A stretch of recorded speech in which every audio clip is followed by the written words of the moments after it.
heating systems that were stuck in the ceiling that would stop working every once in a while, and I thought, I just don't want to. I didn't want to be there anymore, so I said I want to move back home and work back in the house. And I got the bigger room. Because we had some remodeling done, and he moved out of that room, and he wasn't in there for a year, and I waited patiently. Not to usurp it, that's how it seems, but I waited for him to move back in, and seeing how he wasn't going to be, he just never did it, then I said, well, that must be empty, and I think I should take it. At least that's my point of view on the subject. But this is in the front of the house, and mine is in the back of the house, and we meet in the kitchen, make him coffee. Any pets? There's perks. Is that a pun? You make him coffee, there's perks? Oh, that is a pun. Yes.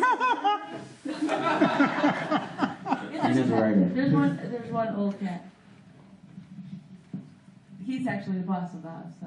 Of course. Of course. Yes. Oh, do all of us have cats? Of course. Well, he moved in with, he inherited cats. Well, our cat is also the boss of the house, and I make Steve coffee. It's true. I work in the bathroom, which is a beautiful room. And both rooms have good advantages. The bathroom has a view of the wild cherry tree in the backyard, and I get the bird song, and I get the beautiful blossoming wild cherries, and the computer. Yeah, well, that's very important. The bathroom has the computer. Steve works in the front room, which also has advantages because you have the view of the neighbors across the street. All the stuff they're up to. All the stuff they're up to. And we get together over lunch. We go out for lunch almost every day, because if we didn't go out for lunch, we would both get extremely pale and become troglodytes, because we work at home. So that's the way it is. That's how it is. Both rooms are awfully messy. I mean, my room, whatever projects I'm working on, all the books are out in piles on the floor.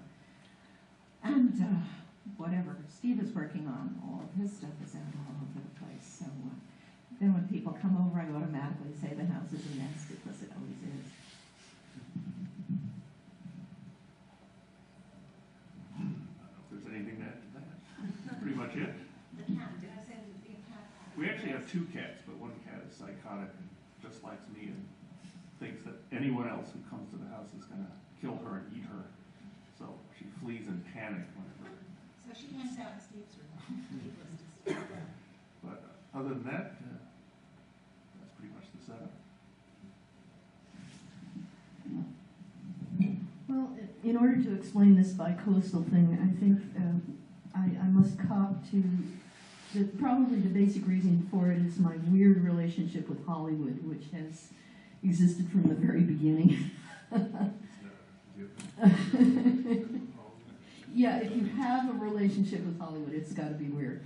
Very early on in our marriage, I was like into the first half of the first issue of ElfQuest. I went out to Hollywood to work for a little bit on Ralph Bakshi's Lord of the Rings. And of course, there was always the ambition to see ElfQuest become a movie. And so, it just became a series over 30 years of taking meeting after meeting after meeting and option after option after option.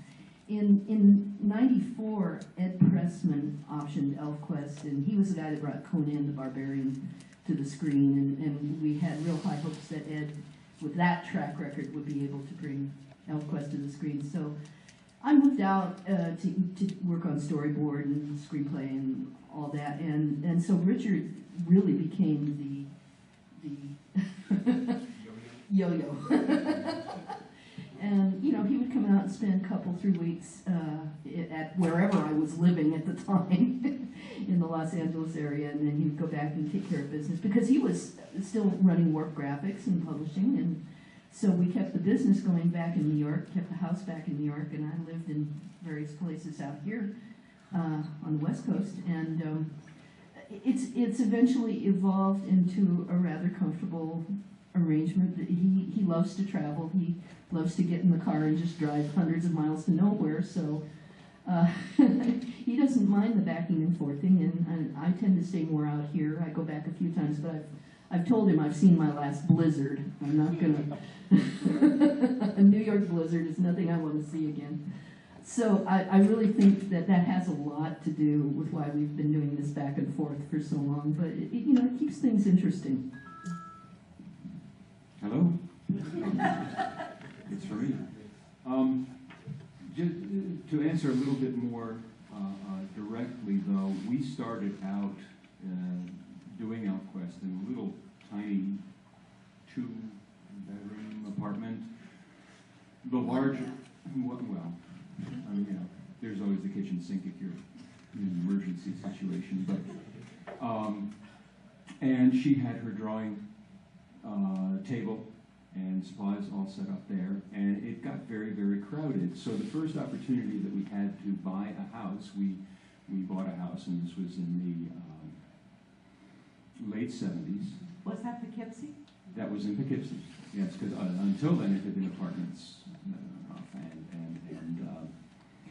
and then I wasn't even doing ElfQuest at the time. ElfQuest started in '78. And she had a career as a professional illustrator. But we moved to Poughkeepsie because I got a job working for IBM. I mean, that was the bread and butter. Because comics, now that's an iffy proposition at best, then or now, I guess. But then we had more room, but it wasn't enough room, so then we got her a studio in town. Well, don't forget, we want the house across the street, too. I'm trying to streamline this. This was back when a house in Poughkeepsie was $30,000. This was well before prices went nuts, and So the house. and the bank was simple enough to say, "Oh, you've got one? Yeah, we'll let you buy another one." But that became more graphics for a while. Well, that's because we started hiring other people, and we didn't want them traipsing through the house. There you go. But we've been through all the variations. We've had she's had a studio in town. We got office space in town. We've had more or fewer people working with us at any given time. In the mid-'90s, when she began seriously to investigate, or to, we like to say, be the passionate advocate for ElfQuest's development into a film, more and more it became easy for her to be here on this side of the world, take the meetings, talk to the people, work with the people on an ongoing basis. And it's a work in progress. It's evolution happening as we wake up every morning. Add to that the fact that she's a native Californian, I'm a native Northeaster. We sort of get to enjoy our respective places of origin while getting the best of what the other has as well. Because the place in California, we call it the Shiva because it's just gorgeous. And there's no place like the Northeast for springs and falls. So we're, huh? We're in California. We don't even have it.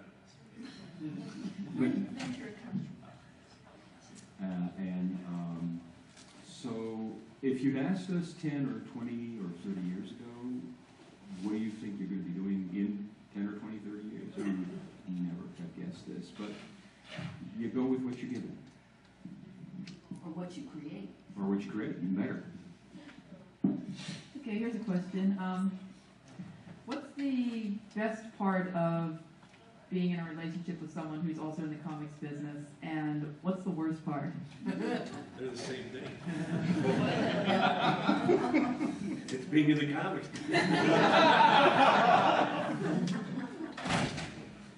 Well, That's the WonderCon keynote speech. well, I know for me, comics have always been a passion of mine, and I've always, when I was a fan, I wanted to break into comics. When I finally became a professional, I was just totally immersed with it, and the people I would go out with, they were all very nice, but they didn't understand it, and to this day, I still remember, like, now, do I look at the picture